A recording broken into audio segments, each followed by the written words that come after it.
Hi friends, good morning. কেমন আছো সবাই? আশা করছি তোমরা সবাই ভালো আছো। তোমাদের সাথে আমি খুব ভালো আছি। তোমাদেরকে সাথে নিয়ে সকাল থেকে ব্লগটা শুরু করছি। আই হোপ তোমাদের এই ব্লগটা ভালো লাগবে। সকালে ঘুম থেকে উঠে গেছি, ঘুম থেকে সব কাজ কমপ্লিট করে এখানে দেখো রান্না চাপিয়ে দিয়েছি।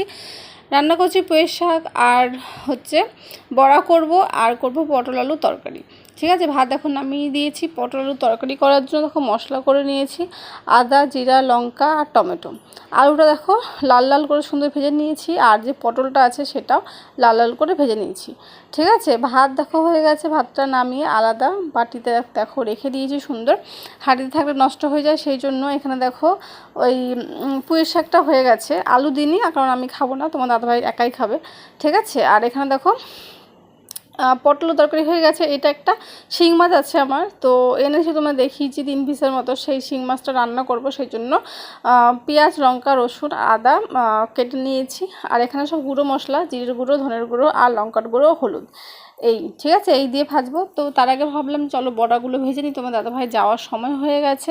ঠিক আছে, বড়াগুলো দেখো দিকে ভেজে নিয়েছি। পটল তরকারি তোমাদের দেখিয়ে দিলাম, আর অন্যদিকে তোমার ভাতটা মনে হয় দেখিয়ে দিয়েছিলাম। ঠিক আছে, তো তাই বড়া দেখো হয়ে গেছে, লাল লাল করে বড়া ভেজে নিয়েছি। তোমার দাদাভাই আর মাকে দিয়ে দিয়েছি খেতে। ঠিক আছে, 2 পিস 2 পিস করে খেয়ে নিয়েছে, আমি সকালে খাইনি।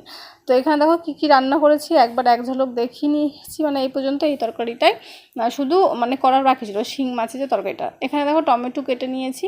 ঠিক আছে, টমেটো দেবো সেই জন্য। তো এখানে দেখো শিং মাছের তরকারিটা দেখতে কেমন লাগছে বলো, রান্না করে নিয়েছি, দারুণ লাগছে না দেখতে, অসাধারণ। তেলের মধ্যে কালো জিরা সম্বাদ দিয়ে, রসুন দিয়ে, পেঁয়াজ দিয়ে, লঙ্কা দিয়ে, আদা যেগুলো দিলাম সব দিয়ে দিয়েছি সব, তারপরে গুঁড়ো মশলাগুলো দিয়ে, জল দিয়ে, তারপর শিং মাছটা, যাই হোক শিং মাছটা কী করে রান্না হয়েছে তোমাদের তো বলে দিলাম। ঠিক আছে, লাস্টে না একটু গরম মশলা দিয়ে দিয়েছি, খেতে দারুণ হয়েছে। আর শিং মাছ তরকারি তোমার দাদাভাই আর মা কেউ শিং মাছ তরকারি খায় না, তা সেজন্য পটল তরকারি করেছে আলাদা। আর যেগুলো দেখালাম সেগুলো সব করেছে। তোমার দাদাভাই খেয়ে নিয়েছে, খেয়েও বেরিয়ে গেছে, আর ও পৌঁছেও গেছে অবশ্য। ঠিক আছে, ফোন করেছিল, পৌঁছে গেছে। এখন প্রায় 12:30 বাজে। ঠিক আছে, পৌঁছাবে না বলো। তো যাই হোক সব কাজ কমপ্লিট করে তখন একটু বসেছি, মুখটা ধুবো, ধুয়ে এসে তারপরে একটুখানি শুবো। ঠিক আছে, ভিডিওটা এডিট করলাম, আজকে ভিডিও যাবে না। ঠিক আছে, তো ভিডিও মানে কমপ্লিট কিন্তু এখন ছাড়তে হবে, আর আমার কাছে নেট নেই, তো সেই জন্য এখন মানে দিতে পারবো না, ওটা কালকে যাবে ভিডিও। চলো এখন একটু শুয়ে নিই, তারপরে দেখি পরে কী করি।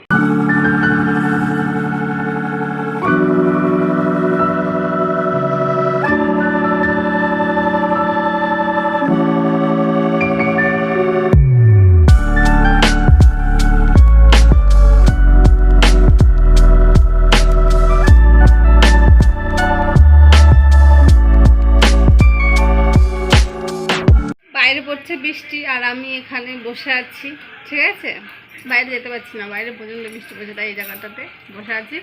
ঠিক আছে, খেয়ে নিয়েছি, তারপরে থালা বাসনটা ধুয়ে নিয়েছি, ঘর ঝাড় দিয়ে মুছে নিয়েছি, তারপরে সিঁদুর করে নিয়েছি, মাথা হাঁচতে নিয়েছি, মুখ টুক ধুয়ে টুয়ে। ঠিক আছে, তো এখানে একটু বসে আছি, দেখি মাকে ফোন করবো, দিদুর কাছে একটু ফোন করবো। ঠিক আছে, আগের দিন করবো বলে দিদুর শরীর ধরলো না, তো কথা হয়নি।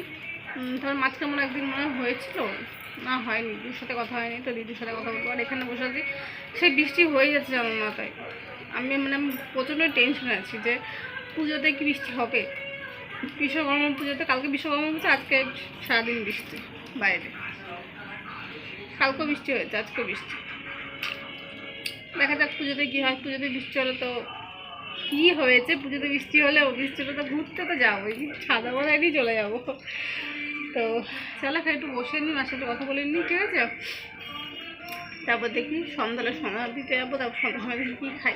আজকে একটু রাতে খিচুড়ি করব, তো সেই জন্য দেখো মশলা করে নিয়েছি, আদা, লঙ্কা আর সব যে গুঁড়ো মশলাগুলো আছে সেগুলো সব একসাথে দিয়ে, জিরার গুঁড়ো, ধনের গুঁড়ো আর লঙ্কার গুঁড়ো একসঙ্গে দিয়ে দেখো পেস্ট করে নিয়েছি।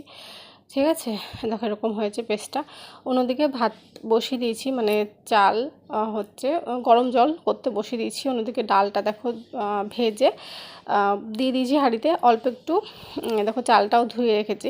ঠিক আছে, মশলাটা অন্যদিকে কষিয়ে নিচ্ছি। আর এখানে দেখো চাল দিয়ে প্রথমে ডাল দিয়েছি, ডাল দিয়ে তেল আর একটু লবণ দিয়ে এটা রেখে দিয়েছি। এটা ডালটা ফুটলে তবেই হচ্ছে চালটা দেবো। আর এখানে দেখো মশলাটা করে নিচ্ছি। ঠিক আছে, 5 ফোড়নের সম্বাদ দিয়ে, শুকনো লঙ্কা 5 ফোড়নের সম্বাদ দিয়ে মশলাগুলো দিয়ে একটু লবণ, একটু হলুদ দিয়ে কষিয়ে নিচ্ছি। আর অল্প একটু চিনি এখন দিইনি, চিনি দিব মানে পরে, কারণ এখন যদি ওটা দিয়ে দিই না তাহলে চালটা সেদ্ধ হবে না। তো সেই জন্য দেখো, এই দেখো প্রায় হয়েই গেছে। আমি এটা ইউটিউব দেখে করেছি, খিচুড়ি তো আমি রাঁধতে পারতাম না, তো ইউটিউব দেখে তারপরে হচ্ছে করলাম। এই দেখো বাটিটা আমি নিয়েছি, আমি অতটা পছন্দ করি না সেই জন্য এইটুকুই নিয়েছি। তোমার দাদাভাই তাড়াতাড়ি চলে এসেছে, বললো ম্যাগি করতে, তো সেই জন্য দেখো ম্যাগি করছি। প্রথমে ডিমটা ভেজে নিয়েছি, তারপর লঙ্কা দিয়েছি, ঠিক আছে, লবণ দিয়েছি। আর দেখো এখানে ম্যাগি মশলা, আর এই ম্যাগিটার থেকে 2টো ম্যাগি নেব, কারণ 2টো ম্যাগি রয়েছে। এখানে দেখো ম্যাগিটা দিয়ে মশলাটা দিয়ে দিয়েছি, লবণ দিয়ে দিয়েছি অল্প, এই জাস্ট, আর কিছু দিইনি। বেশ ভালোই লাগে খেতে, তোমরা এরকম করে ট্রাই করে। সবারটা বেড়ে নিয়েছি, এটা তোমার দাদা ভাইয়ের, ঠিক আছে। এই পাশেরটা হচ্ছে আমার, আর তার পাশেরটা হচ্ছে মায়ের, ঠিক আছে। অন্যদিকে ভাবলাম খিচুড়ি করেছি, তোমাদের তো দেখিয়ে দিয়েছি, রাতে খিচুড়ি খেলাম, ঠিক আছে, খেয়েই শুয়ে পড়েছি। তো যাই হোক, ভিডিওটা ওইটুকুই থাকবে। আশা করছি তোমাদের ভিডিওটা ভালো লেগেছে। যদি ভালো লেগে থাকে তোমাদের কী করতে হবে, তোমাদের জন্য চলো দেখা হচ্ছে পরবর্তী ব্লগ। সবাইকে টাটা, বাই বাই।